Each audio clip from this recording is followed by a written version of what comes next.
Okay, so I just want to point out the obvious before we get started. I'm not an expert at fixing outboards, and I've done 2 or 3 now. You learn a lot every time you have a go at this sort of thing. So this is how I did it, and hopefully it'll help you on your journey. Hopefully.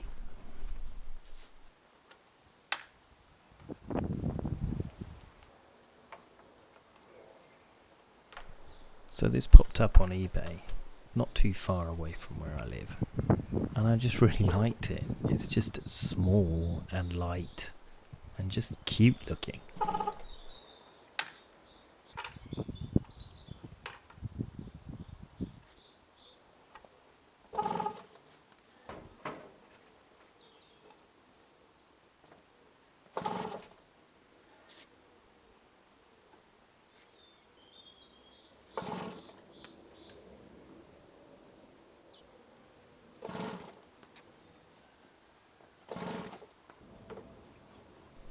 So I guess it's not that much of a surprise that it didn't start, but they're basic machines, so I'm hoping I can get it working.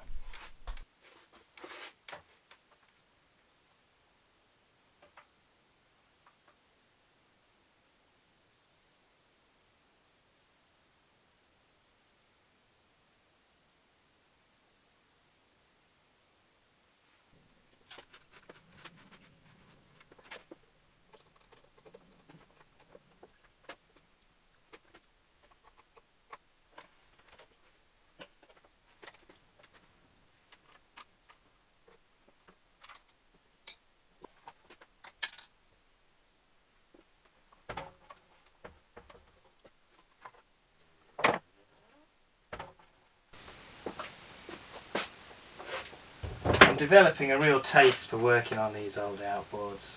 I just love it, you know. It's like the Meccano for grown-ups. Really good fun.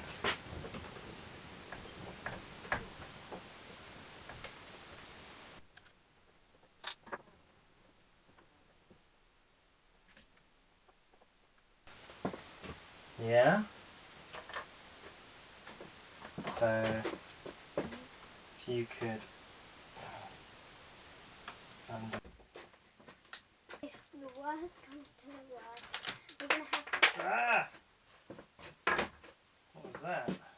2 things fell. Where's one come from? Looks like we do. So this is called a carburetor. Yeah. So what happens is the fuel, this is the fuel tank, it comes through here, this is a filter just in case there's some So dirt. like. This first, fuel comes down this tube, this is a tap on off, goes into here, okay? And that makes the propeller spin. Well, it then gets squirted, so this mixes it up into a mist and it gets squirted into here, through this hole, then it gets bang in there, and that's what turns the propeller. Oh, Daddy, I like this little thing.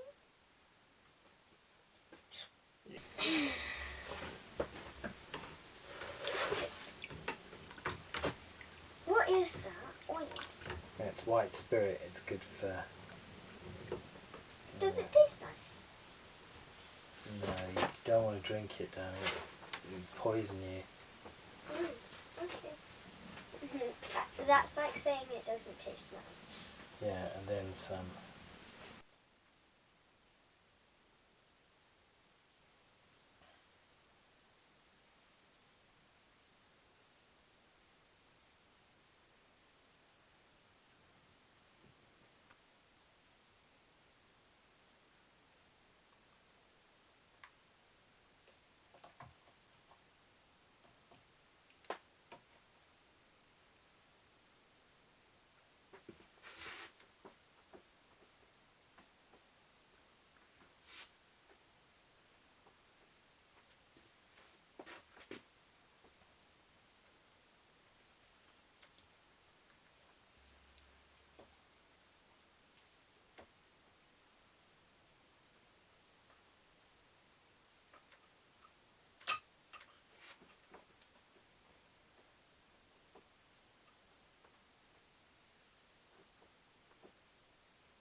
Are we on?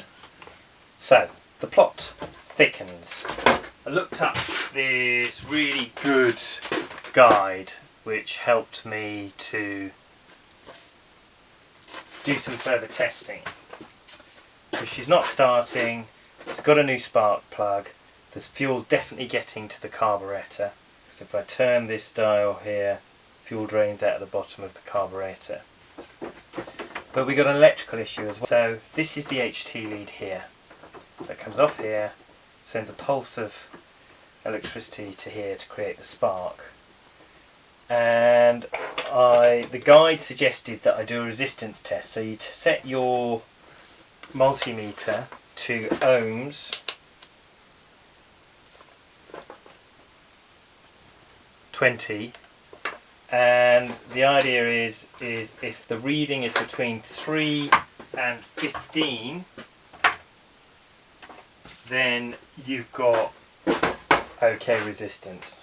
Higher is worse, and the reading I got was 4.9, so not too bad, but it was quite tricky to get that reading. So the HT lead has this